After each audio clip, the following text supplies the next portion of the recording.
nous posons les problèmes de l'immigration. Ce serait pour utiliser et favoriser le racisme.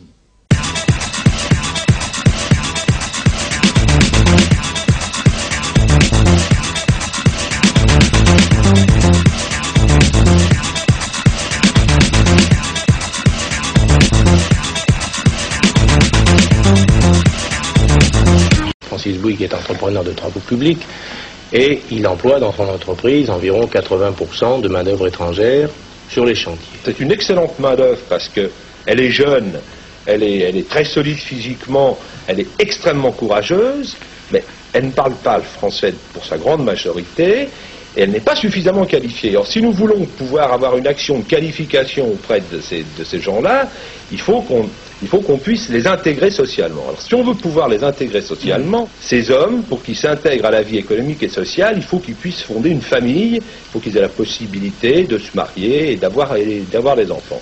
Donc là où le problème est difficile pour le travailleur étranger, c'est de pouvoir s'implanter en France et d'y fonder une famille. À partir du moment où le travailleur étranger s'implante en France et fonde une famille, le problème est pratiquement résolu, il est tout à fait différent. Valéry Giscard d'Estaing comblera les vœux de Francis Bouygues en promulguant la loi du regroupement familial en 1975. Ce qui est intéressant dans cette histoire, c'est qu'on dit l'économie a besoin d'immigrés. C'est du pipeau.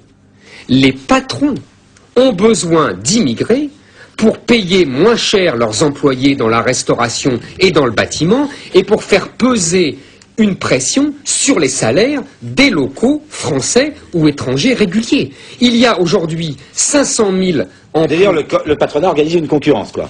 Mais évidemment, Marx disait, c'est l'armée de réserve du capitalisme.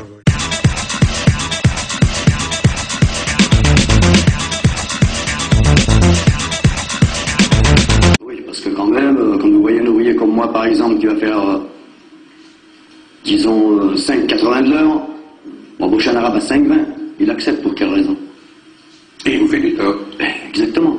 Alors où je travaille, ben, ma foi, ça commence à devenir que de ça. Alors entre nous, c'est pas tenable. C'est-à-dire que vous avez à vous défendre contre cette concurrence. Ah oui, il le faut. Et vous avez déjà essayé de leur expliquer que ce qu'ils faisaient, c'était pas correct? Qu'est-ce que vous voulez leur expliquer?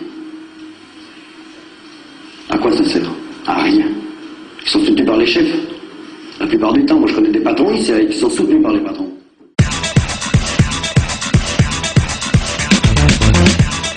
Moi, je trouve que Sarkozy a une part de génie. Il a déjà... C'est un tombeur de masques. Mais les siens aussi tombent. Je vais vous dire pourquoi. Avec l'ouverture, il a déjà révélé ce qu'on savait déjà, crûment, qu'il n'y avait pas une feuille de papier à cigarette entre la droite et la gauche, entre les libéraux sociaux et les sociaux libéraux. Là, il révèle au grand jour le secret le mieux gardé de la République française depuis 30 ans, c'est-à-dire l'alliance objective entre les patrons qui veulent de la main-d'œuvre moins chère et surtout, au-delà de la main-d'œuvre moins chère, qui veulent peser et qui réussissent grâce à l'immigration à peser sur les salaires des ouvriers locaux, qu'ils soient français ou étrangers, réguliers d'ailleurs. Bon. Et les gauchistes, droits de l'hommistes, bien-pensants, qui sont les idiots utiles du capitalisme et qui poussent à la régularisation massive, à l'abandon des frontières. Ces deux-là sont alliés depuis 30 ans. C'est eux qui dirigent la politique française depuis 30 ans en matière d'immigration.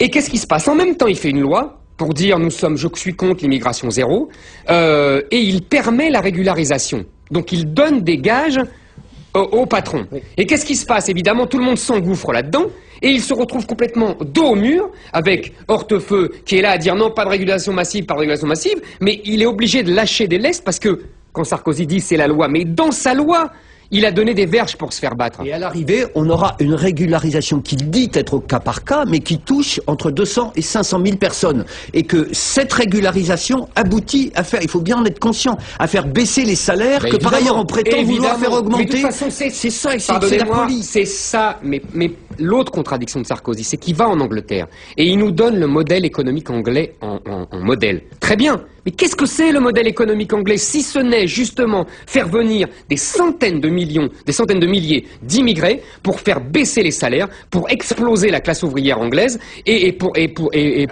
augmenter et pour relancer la croissance.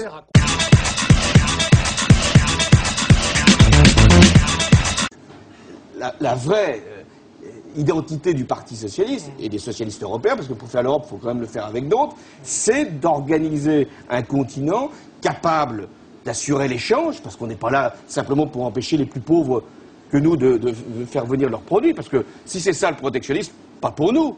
Parce que qu'est-ce que ce serait comme conception, finalement, de la solidarité à l'égard du Sud, si par rapport à des produits fabriqués par le Sud... Ça, c'est la rhétorique de gauche pour ne rien faire. Non, je pense que c'est quand même très important de défendre le sous-prolétariat indien, c'est vrai. Mais ça n'est pas ce qu'attend votre électorat.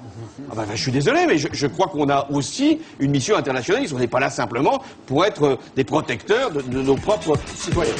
Enfin, pour répondre aux besoins de main-d'œuvre qui sont grands, eh bien, le rapport Attali veut 50 000 immigrés en plus tous les ans. Il faut faire cette éducation du pays pour qu'il apprenne que désormais son avenir, c'est le métissage.